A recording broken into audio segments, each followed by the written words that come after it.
இந்த தவளையிடம் கடவுள் வந்து, இன்னும் ஒரு வாரத்தில் உன் உயிர் உன்னை விட்டு பிரிய போகிறது என்று கூறுகிறார். அப்போது தவளை மிகவும் சோகத்துடன் இருக்கிறது. என்ன செய்வது என்று தெரியாமல் நடந்து கொண்டிருக்கும் போது ஒரு பாம்பு ஒரு கயிற்றின் மேல் சிக்கி உயிருக்கு துடித்து கொண்டிருக்கிறது. அப்போது அதை பார்த்த தவளை, நாம் தான் இன்னும் ஒரு வாரத்தில் சாக போகிறோமே, இந்த பாம்பு என்னை பிடித்து கொன்றாலும் பரவாயில்லை, இந்த பாம்பை நாம் எப்படியாவது காப்பாற்ற வேண்டும் என்று முயற்சி செய்து பாம்பின் அருகில் சென்று பாம்பை கயிற்றிடமிருந்து விடுவித்து விட்டது.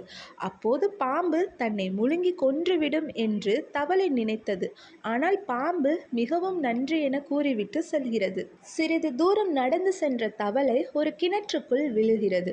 அந்த கிணற்று தண்ணீர் அதிகமாக இருப்பதால் இந்த கிணற்றுக்குள் வாழலாம் என்று முடிவு செய்கிறது. அப்போது கடவுள் சொன்ன அந்த வார்த்தை தவளைக்கு ஞாபகம் வருகிறது. இன்னும் 2 நாட்களில் நம் உயிர் போய்விடும் என்று யோசித்து கொண்டே இருக்கிறது. அப்போது கிணற்று தண்ணீர் வற்றத் தொடங்குகிறது. சிறிது சிறிதாக கிணற்றில் தண்ணி வற்றியதும் தவளைக்கு மூச்சு விட முடியாமல் உயிர் போகும் தருணம் ஏற்படுகிறது. அப்போது தவளை மிகவும் கத்துகிறது. தவளை சத்தத்தை கேட்ட பாம்பு நமக்கு ஒரு இரை கிடைத்து விட்டது என்று நினைத்து கிணற்றுக்குள் எட்டி பார்க்கிறது. இந்த தவளையை முழுங்கிவிட வேண்டும் என்று நினைத்து கிணற்றுக்குள் பாம்பு செல்கிறது.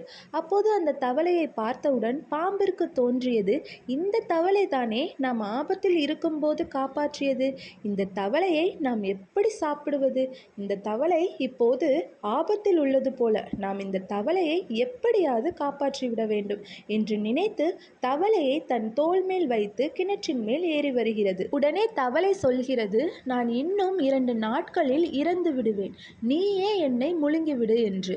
உடனே பாம்பு, இல்லை இல்லை, நீ என்னை காப்பாற்றிய நபர், நான் உன்னை எப்படியாவது காப்பாற்றி விடுவேன், கவலைப்படாதே என்று சொல்லி பாம்பு ஒரு குளத்திற்குள் அந்த தவளையை விடுகிறது. அந்த குளத்தில் உள்ள தண்ணீரும் வற்றத் தொடங்குகிறது. தவளை கூறுகிறது, நான் தான் சொன்னேன் அல்லவா, நான் இன்னும் சற்று நேரத்தில் உயிர் பிரிந்து விடுவேன், முழுமையாக இந்த குளத்தில் உள்ள தண்ணீர் வற்றிவிடும், அதனால் நீயே என்னை இப்பொழுது முழுங்கி சாப்பிட்டு உன் பசியை ஆற்றிக்கொள் என்று கூறுகிறது. அப்பொழுது நல்ல பலத்த மழை பெய்கிறது. சற்று நேரத்தில் கடவுள் தவளையின் முன் தோன்றுகிறார். தவளை கடவுளிடம் கேட்கிறது, என் உயிர் போக போகிறது, ஆனால் எனக்கு இந்த குளத்திற்கு நீங்கள் மழையை பெய்து நிறைய தண்ணீரை பெருக்கிவிட்டீர்கள், ஏன் இப்படி செய்தீர்கள், என் விதிதான் முடிய போகிறதல்லவா, பின்பு ஏன் எனக்கு தண்ணீர் கொடுத்தீர்கள் என்று தவளை கடவுளிடம் கேட்கிறது.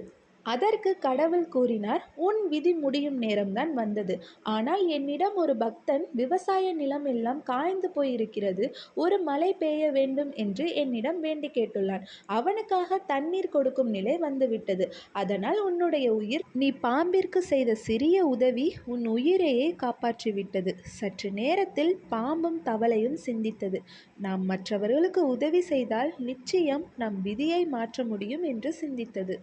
நீங்களும் மற்றவங்களுக்கு உதவி செய்வீங்கன்னா இந்த வீடியோவை லைக் பண்ணிவிட்டு சப்ஸ்கிரைப் பண்ணிடுங்க, எனக்கு ரொம்ப உதவியாக இருக்கும்.